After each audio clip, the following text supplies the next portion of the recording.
आपण सगळेजण सज्ज झालो आहोत मराठी नवीन वर्षाच्या स्वागतासाठी। यंदा चैत्र शुक्ल प्रतिपदा 19 मार्च 2026 ला आलेली आहे। आता आपण आधी चैत्र महिन्यातील जो काही प्रतिपदा आहे, गुढीपाडवा कधी साजरा करायचा, कारण सकाळी 6:54 अमावस्या संपते आणि नंतर 6:55 आपण गुढी उभारू शकतो।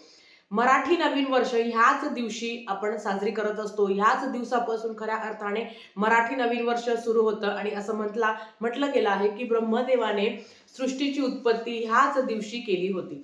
गुढीपाडवा, खरं तर गुढीपाडवा हा सण वसंत ऋतूची चाहूल आपल्याला करून देत असतो। गुढीपाडवा हा सण एक विजयाचं प्रतीक मानले गेलं आहे, मांगल्याचं प्रतीक मानलं गेलं आहे। आजच्या व्हिडिओमध्ये आपण या गुढीपाडव्याचं अवचित्त साधून गुढीला कुठल्या रंगाची साडी परिधान करावी, कुठल्या रंगाची साडी परिधान नाही करावी, प्रत्येक रंग काही ना काही सांगून जातो।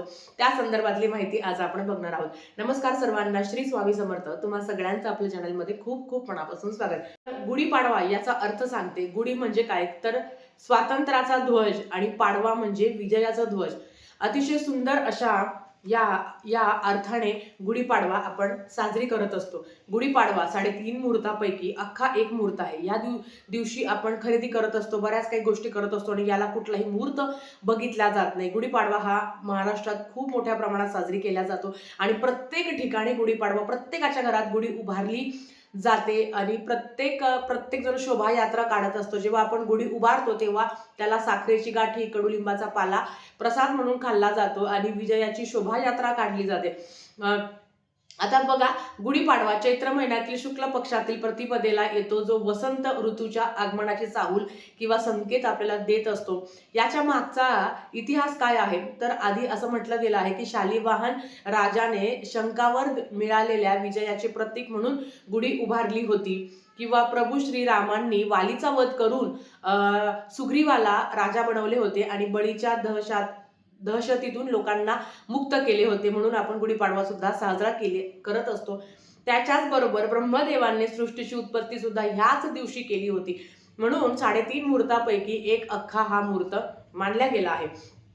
आता या दिवशी आपल्याला नवीन अशी वेळूची काठी आणायची असते। जर तुमच्याकडे जुनी असेल तर ती स्वच्छ धुवून साफ करायची असते, त्याला थोडंसं तेल लावायचं असतं आणि नंतर ती वाळवायची असते आणि नंतर आपल्याला ध्वज उभारायचा असतो। तर अर्थात हे काम तुम्हाला आधीच करायचं आहे, म्हणजे गुढीपाडव्याच्या आधीच ती वेळूची काठी संपूर्ण भरलेली असते। बांबू घ्यायचा नाही, कारण बांबूची जी काठी असते ती पोकळ असते। ह्या दिवशी जेव्हा आपण ब्रह्मध्वज उभारत असतो तेव्हा वेळूची काठी घ्यायची असते, जी भरीव असते आणि ती घेतल्यावर गुढीला वस्त्र परिधान करायचं असतं। कडुलिंबाचा पाला, फुलांचा हार, खडीसाखरेची गाठी लावून आपल्याला वेळूच्या काठीने छानपैकी गुढी सजवायची असते। जिथे आपण गुढी उभारणार आहोत तिथली जागा आधी स्वच्छ करावी। नंतर खरं तर ब्रह्ममुहूर्तावर उठून आपण प्रत्येक जण नवीन वर्षाचं स्वागत करत असतो आणि ती गुढी उभारूनच करत असतो। पण आता अमावस्या 6:54 सकाळी संपणार आहे। लगेच तुम्ही 7 वाजता गुढी उभारली तरी हरकत नाही, काहीच अडचण नाही। पण एवढंच आहे की अमावस्या संपल्यानंतर तुम्हाला गुढी उभारायची आहे। लवकरात लवकर गुढी उभारावी। गुढी उभारतानाच तेव्हा कडुलिंबाच्या पालाचा आणि गुळाचा नैवेद्य दाखवायचा असतो आणि नंतर जे काही आपण गोडधोड करत असतो त्याचा नैवेद्य दाखवायचा असतो। गुढीपाडवा ह्या दिवशी बऱ्याच प्रकारच्या खरेदी केल्या जातात। प्रत्येक जण यथाशक्ती यथाभक्ती खरेदी करत असतो। पण आता गुढीपाडव्याच्या दिवशी ताई, गुढीला जुनी साडी वापरली तर चालते का? आता जुनी साडी म्हणजेच काय, तर आपण स्वतः परिधान केलेली साडी तुम्ही वापरू शकतो का, की फक्त साडीच वापरायची असते? वर्कच्या साड्या वापरू शकतो का, किंवा काठाच्या साड्या वापरायच्या असतात का, किंवा फक्त ब्लाउज पीस वापरला तर चालतो का, शॉल वापरला तर चालतो का? तर त्या संदर्भातली माहिती आपण बघूया। सगळ्यात आधी तुम्ही शॉल सुद्धा वापरू शकता। नवीन वर्षाचं स्वागत आपण करत आहोत, तर नवीन कोरी साडी असणे किंवा खण आहे किंवा ब्लाउज पीस आहे तर तो नवा कोरा असावा, जो वापरलेला नाही।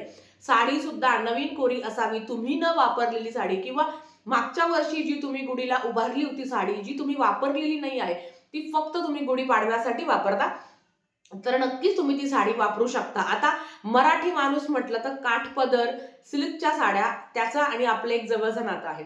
तर प्रत्येकाच्या घरात काठाच्या साड्या असतीलच, शक्यतो रेशमी साड्या वापराव्या। आता का, तर एक सांगते, रेशमी साड्यांकडनं ज्या सकारात्मक लहरी आपल्याला मिळत असतात तर त्या रेशीम आकृष्ट करण्याचं काम करत असतं. म्हणून शक्यतो रेशीम साडी, ज्याला आपण काठपदराची साडी म्हणतो, तीच वापरावी. त्याच्याबरोबर तुम्ही शॉल जरी वापरली किंवा फक्त ब्लाऊज पीस खण जरी वापरला तरी चालतो. असं काही नाही आहे की तुम्ही साडीच वापरा. ज्यांच्या घरात साडी नाही आहे नवीन, त्यांनी ब्लाऊज पीस आणला छान पद्धतीने, तो वापरला तरी चालतो. आता ब्लाऊज पीस मध्ये पण खूप प्रकार येतात.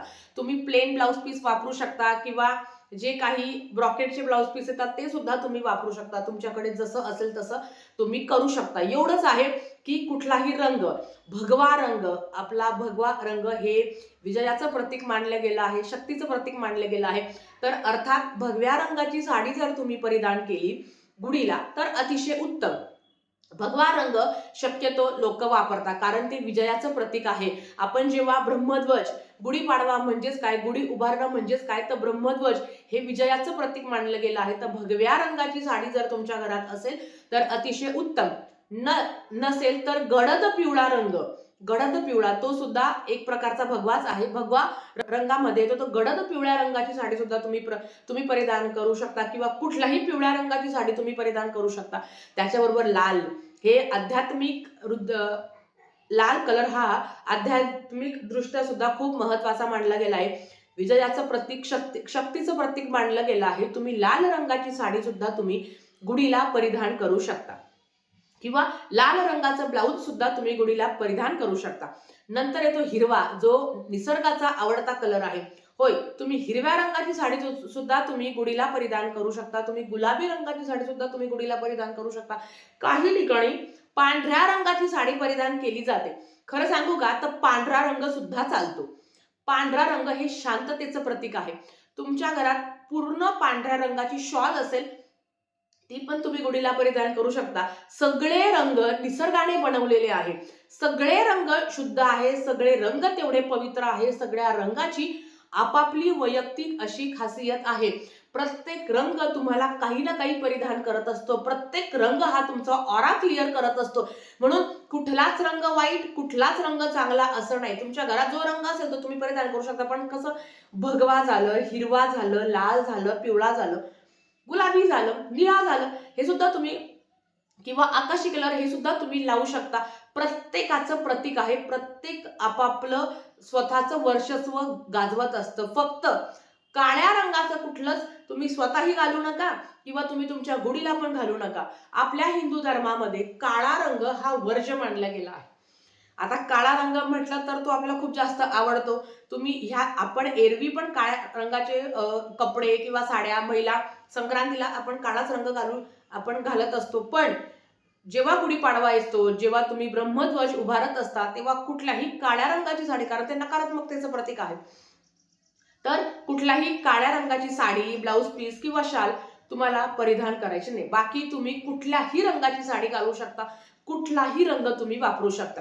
पण जसं मी तुम्हाला सांगितलं की हिरवा कलर हे विजयाचं प्रतीक मानलं गेलं आहे किंवा गडद पिवळा रंग हा सुद्धा विजयाचं प्रतीक मानलं गेलं आहे. लाल रंग हे शक्तीचं प्रतीक मानलं गेलं आहे. निसर्गाचा आवडता कुठला रंग असेल तर तो हिरवा रंग आहे.